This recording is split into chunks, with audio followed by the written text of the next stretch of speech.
இந்த நாளுக்கான தலைப்பாக கோயிங் ஃபோர்த், முன்னேறி போகுதல், இல்லையென்றால் தொடர்ந்து போகத்தக்கதாக இருத்தல்.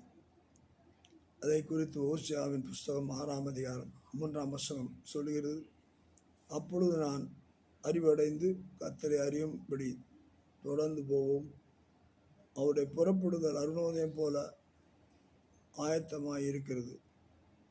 அவர் மழையைப் போலவும் பூமியின் பெய்யும் முன்மாறி பின்மாறி போலவும் நம்மிடத்தில் வருவார்.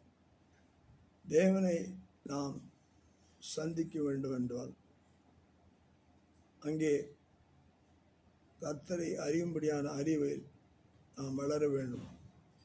கர்த்தருடைய வளரும்போதுதான் நன்மை தீமை இன்னதென்று அறிந்து கொள்ளத்தக்கதாக அவரிலே நாம் எப்படி அந்த சூரியனானது ஒரு முனையிலிருந்து மறுமுனைக்கு செல்கிறதோ அதே போல நாமும் ஆயத்தமாகி இயேசுவை பின்பற்றி அவர் வருகைக்கு நாம் சேர்ந்து கொண்டவர்களாய் ஆசீர்வாதத்தின் மழையை பூமியிலே முன்மாறியும் பின்மாறியும்